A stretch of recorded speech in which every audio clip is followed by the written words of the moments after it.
Thanks for watching, making a quick video on how to fix your button on one of these arcades, or if you have one similar to it, they're called 1-Up. Bought this on Facebook, sort of got scammed because I didn't check it, that one of the buttons was not working. So they probably spilled pop on it.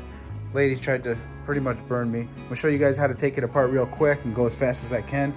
First thing you're gonna do is unscrew the 4 screws, and then this piece comes up here. Underneath here, there's gonna be this plastic faceplate over here, and you're gonna unscrew all the buttons right here. And when you get to this part right here, you won't be able to just take this off because you unscrewed all the screws around the perimeter. It's actually, you gotta take like a razor blade on the left and the right side to get the port to pop off. So there's like a little port that is like stuck right here. Going over here to the circuit board to show you what I'm talking about real quick. It's that little port right there. And on the left and the right side, it's got these little clips that hold it. So you can unplug that real quick.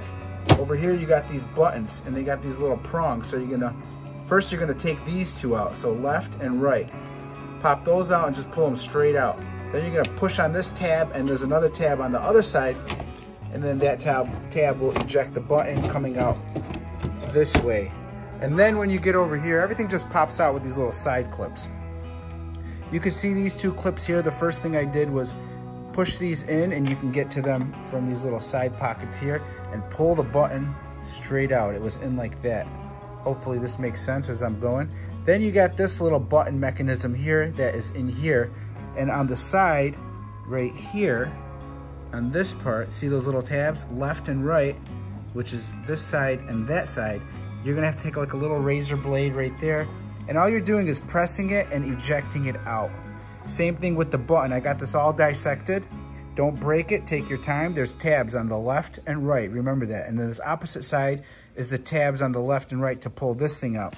So pop had spilled in here, and what I did is clean this with rubbing alcohol, scuffed it up with my razor blade. Those 2 little prongs are what touch, and what it was doing was not getting contact. Worst case scenario, if you don't want to get in depth in this, but it only took me like 60 seconds. You can go on eBay and find these buttons for nothing. They're probably like $5, you'll get like 6 of them. So that's how easy that is to fix these buttons. Put it back together and you're good to go. All I ask is give me a thumbs up if this video helped you out. Thanks for watching.